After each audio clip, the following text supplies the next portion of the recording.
قلب بالحق تعلق وبغير تعلق يبكي يسأل حالكه فأتاه الوحي فأشرق الرحیم۔ رمضان المبارک کے آنے سے کچھ عرصہ پہلے لوگ ایک دوسرے کو آپ صلی اللہ علیہ وسلم سے منسوب ایک بات کہ جس نے سب سے پہلے رمضان کی کسی کو خبر دی اس پہ جہنم کی آگ حرام ہو جاتی ہے، یہ قول عام طور پر پھیلایا جاتا ہے۔ اس کی کیا حیثیت ہے؟ شریعت میں، کتب حدیث میں، مسائل کی کتابوں میں ایسی کسی حدیث کا ذکر موجود نہیں ہے۔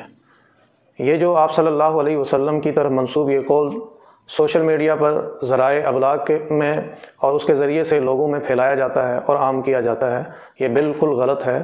اس طرح کی آپ صلی اللہ علیہ وسلم کی کوئی حدیث نہیں ہے جس میں یہ کہا گیا ہو جو شخص کسی دوسرے کو سب سے پہلے رمضان کی خبر دے اسے جہنم کی آگ سے آزاد کر دیا جائے گا یا جہنم کی آگ اس پہ حرام ہے، ایسی کوئی بات موجود نہیں ہے۔ اور آپ صلی اللہ علیہ وسلم کی طرف کسی جھوٹی، خود ساختہ، جعلی، من گڑت بات کو منسوب کرنا یہ بہت بڑا گناہ ہے اور اس کی بڑی سخت سزا ہے۔ حضرت نبی کریم صلی اللہ علیہ وسلم نے فرمایا، من کذب علیہ متعمدا فلیتبوأ مقعدہ من النار، جو شخص مجھ پر جان بوجھ کے جھوٹ بولے وہ شخص اپنا ٹھکانہ جہنم میں بنا لے۔ اور ایک مرتبہ ارشاد فرمایا، مجھ پر جھوٹ مت بولو، جو مجھ پر جھوٹ بولے گا اس کا ٹھکانہ جہنم ہے۔ تو اس لیے ہمیں ایسی باتوں سے بچنا چاہیے۔ اللہ اور اللہ کے رسول کی ذات، ان کا مقام بہت بلند ہے۔ کسی عام آدمی کی طرف بھی جھوٹ منسوب کر کے کوئی بولیں گے تو اس کا بھی گناہ ہوگا، روز قیامت اس کی بھی پوچھ ہوگی، اس کی بھی پکڑ ہوگی۔ سوشل میڈیا استعمال کرنے والوں پر، اور جیسے فیس بک ہے، ٹویٹر ہے، یا اسی طرح دیگر ذرائع ابلاغ ہیں، اس میں یہ چیزیں بہت زیادہ عام ہوتی ہیں کہ آپ کا کوئی دوست، آپ کا فرینڈ کسی چیز کو شیئر کر دیتا ہے، آدمی اس کو پڑھتا ہے اور آگے شیئر کر دیتا ہے یا اس کو لائک کر دیتا ہے، جس سے دوسرے لوگوں کے پاس چلا جاتا ہے۔ تو یاد رکھیں، اس میں بڑی احتیاط کی ضرورت ہے۔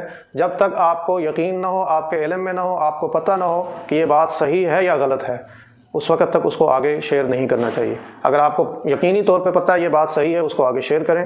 اگر آپ کو یقینی طور پہ پتہ نہیں ہے یا وہ بات غلط ہے، آگے شیئر کرنا جو ہے وہ جائز نہیں ہے۔ اگر آپ اس غلط کام کو کریں گے تو آپ خود بھی گناہ گار ہوں گے، اور جتنے لوگ آگے اس کو پڑھتے جائیں گے، پھیلاتے جائیں گے، وہ سب بھی گناہ گار ہوں گے۔ ان سب کا گناہ جو سب سے پہلے جس نے وہ غلط کام کیا ہوگا اس کے کھاتے میں بھی جائے گا۔ اللہ جل جلالہ ہمیں ذرائع ابلاغ کو درست استعمال کرنے کی